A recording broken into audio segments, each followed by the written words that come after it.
JReal, how you doing? What's good with it? What's going on? We on here with Lush and Hefe and Munchie B. Shit, top of the afternoon to you. Can y'all hear me? 100%. So you were making some waves over the course of the past week because you went on the viral way and you had some words to say that I myself found kind of interesting. Some of those words were aimed at Trell and Smack of Back on Fig. Can we talk about it? I mean, we can talk about it. I mean, a couple other bullseyes up there too. You know what I'm saying? But no boy. First, let me say, first of all, a lot of the conversation was just specifically geared towards JReal and the foundation. Smack, my boy. I've been knowing Smack for years and years and years. I'd actually seen him that morning before I went and did the podcast, and things that was said. But my thing is this, and shout out to Gorilla Hebrew, you know what I'm saying? Shout out to Gorilla Hebrew. Yeah. Yeah, we definitely on that same wavelength.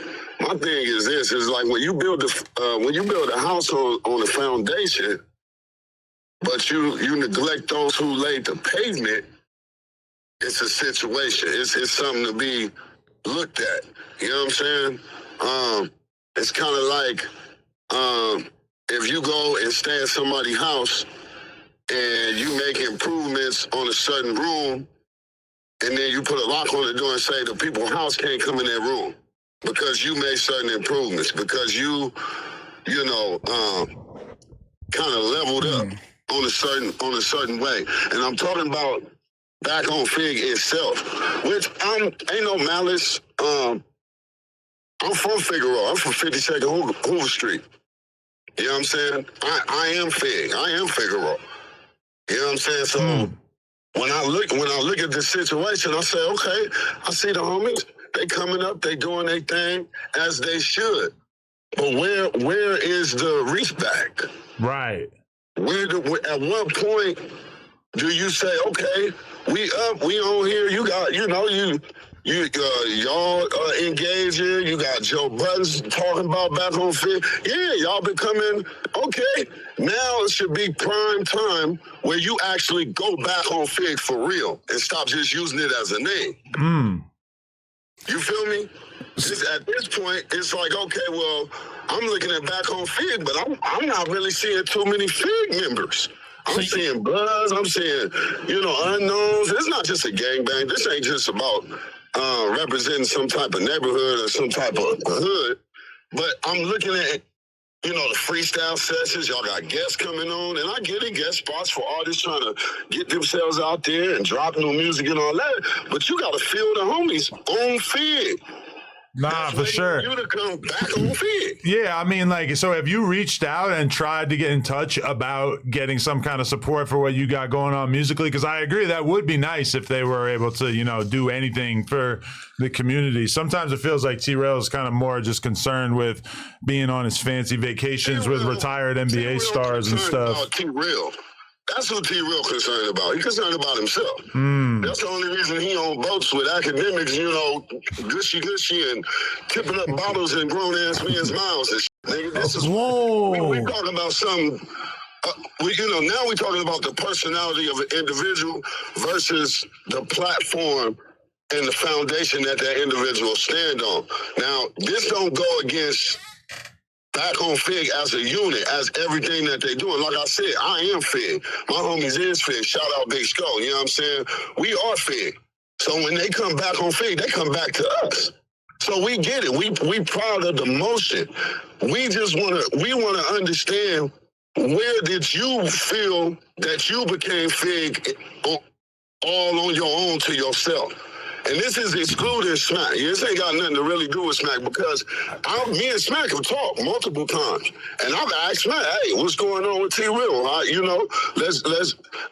Really, it shouldn't even be no question. Really, I should be able to just pull up, walk in the door. But as being respectful to the platform and the business, let's schedule something. Y'all know I'm a self-published author. Y'all know I'm acting. Y'all know I've been doing music. I got a song with Schoolboy Q. So it's like, why are we not acknowledging the homie who's in the building but not in the riot, the homie in the building but he not in the room? And then I look at it and I say, okay, well, this cat's concerned, he out trying to do cooking shows with his girl and nigga, go get a Lifetime channel, nigga. You know what I'm saying? Go, and maybe in a year or two, we won't even see T-Real on back on Fig no more. Nah, yeah. He might become a makeup artist or something. But yo, for real, like when I first started to think that there might have been something wrong with homie is when he basically like, Big Deal, who's really like, when it comes down to it, Big Deal is the reason why T-Rail is in any way able to associate himself with the Hoovers or claim that he's in any way from there. And Big Deal was trying to like start a little show or have a stream on back on Fig, and T-Rail just shut him down and basically told him he didn't want anything to do with it, which is basically what led to me and Big Deal uniting and doing content and stuff like that. But that's when I realized that this was somebody who had a real inability to spread the blessings around. This is the ongoing, like I said, Gorilla Hebrew, he didn't say it. Y'all didn't heard him say it, you know what I'm saying?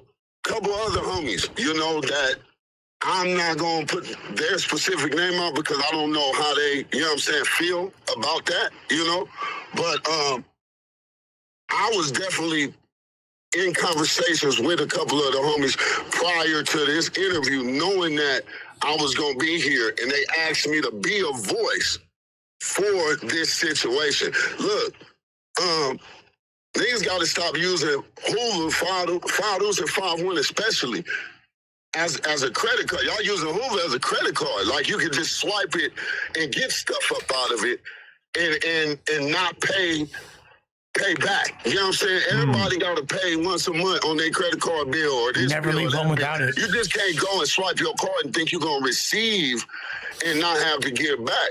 And we're not pressing in a manner of, like I said, because it ain't no malice, it ain't none of that type of stuff. I'm not finna see him in the turf, and if I ever see him in the turf, I'm not finna see him in the turf, and it be a pressing situation, all whoopty-whoop. But the thing about it is, damn well, Smack them told you, everybody who wants to be a part of this, that you claim you created this foundation from Figaro, from the Hoovers, You claim that you created this foundation from that.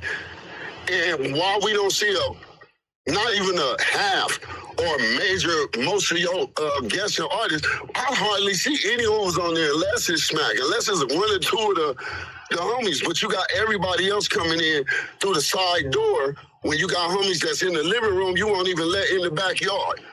Yeah. Well, the milk thing didn't turn out that good, really, huh? And so that subject matter became very serious to me in the understanding of why your podcast ops is calling the homies to put them on their shows, and you whistling Dixie on a boat with your op in real life.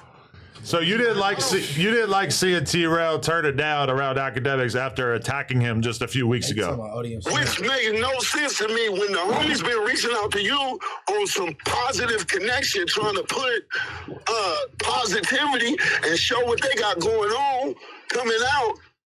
You living and basking in the drama, and then you low-key, you make us look some type of way because the outside people looking in, oh, nigga, that's what Figaro represent.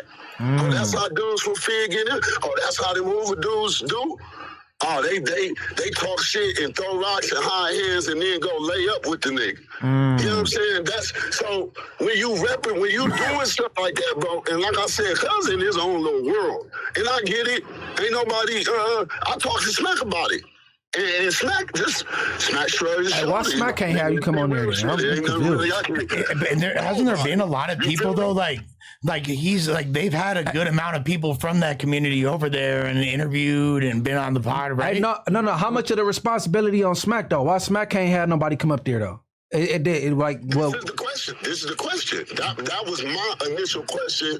The first couple of times I talked to him about it, and what came about with the interview with the viral way, the first one, where it was just flat out fuck T-Real. You know what I'm saying?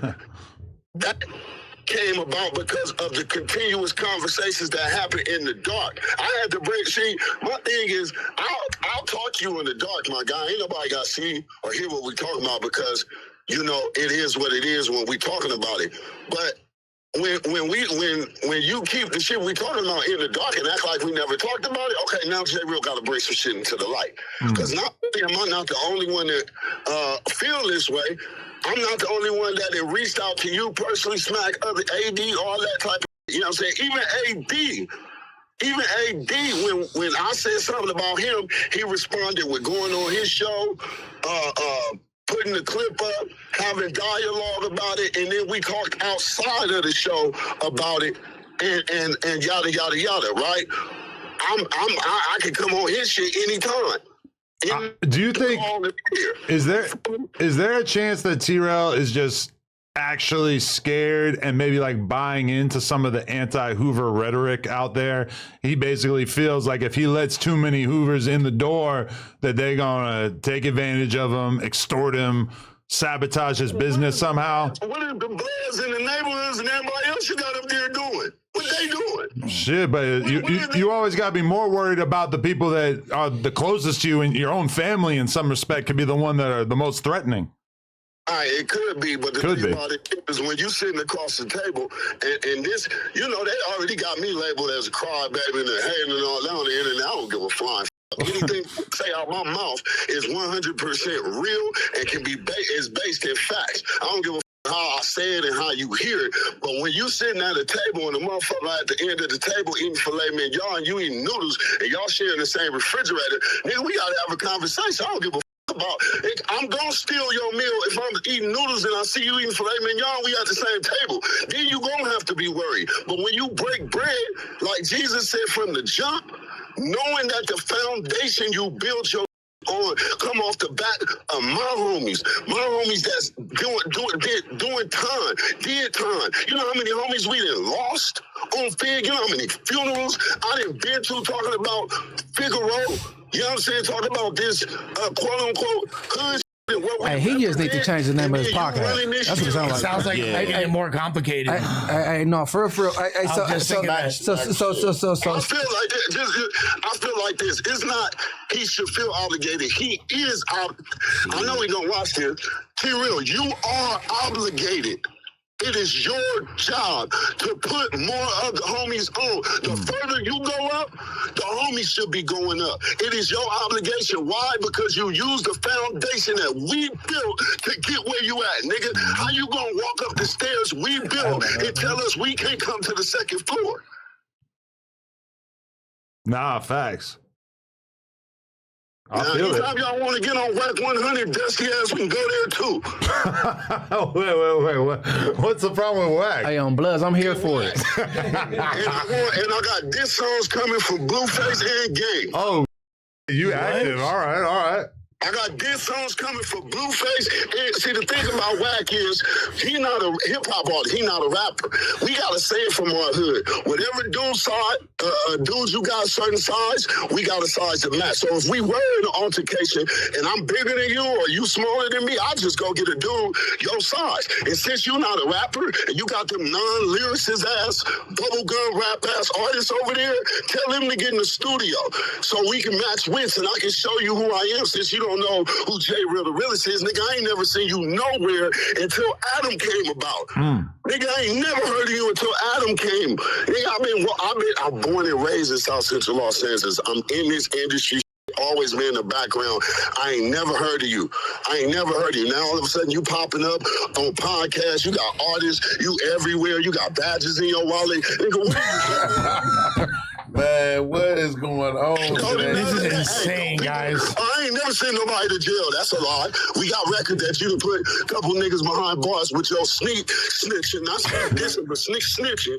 Then on top of that, who carry a badge? Don't people that wear badges take people to jail? Ain't that why you got a badge? God damn. Don't people who wear badges take other people to jail? Yes or no? Unless you're a security guard, nigga. And then who are you protecting? Because it's not yourself and it's not them whack-ass artists you got over there. I And feel I'm you. talking about game 2. Yo, I got a question. Who do you take, Young Hawk or Gumby, in their little feud? Bro, the homie, I was talking to the homie about Gumby yesterday. The homie is really, he be super extra with the gangbang type of stuff, right? But I know him more personally, so I'm going to just go with who I know. You know what I'm saying? Okay.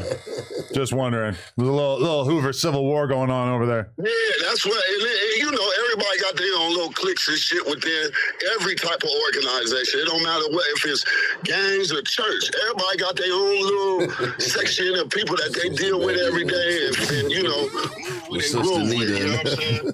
But, I feel it. Yo, but as far as JReal, all I gotta say is that the groove God giveth and the groove God taketh away. I'm gonna tell you this, like I told that appeal. the homies, like I said on the viral way Sunday, I'm gonna be back on feed. You can't stop that. Just pull up. Rail can't stop that. Snack can't stop that. Whoever they pay rent to for that building can't stop that. Yeah, you gotta change the name of the line. They ain't got security or nothing. Just pull up. Change the name. Yeah, I know that, but I don't just, you feel me? It's a respectable, you feel me? I've been knowing where y'all was where it was. That don't mean I'll just go, you know what I'm saying? So it's about it's not just about the invite, but it's about the understanding that you are not blind, homie, especially about JReal. When it comes to this music and this Hoover shit combined, there's nobody around this motherfucker with an orange rag who don't know who I am. And there's not a prominent West Coast rap artist who don't know who I am. I am here for the diss track. I want to hear the diss tracks for sure. KF3rd, G Perico, nigga, on down the line. You ask them about JReal, so everybody. Yeah, I know the homie. I'm the most known in Los Angeles, but I guess it's time for a nigga to come up out of the dark and start flashing like a Kodak camera on these guys. Y'all got it all the way messed up. This track's coming for Blueface and Game. Oh. Fuck Wap 100 and fuck JReal. Yo, you got to pull up next time you're in town. Hey, when I'm down, I'm gonna hit you and I'm gonna pull up. We gonna sit at the table and talk about it.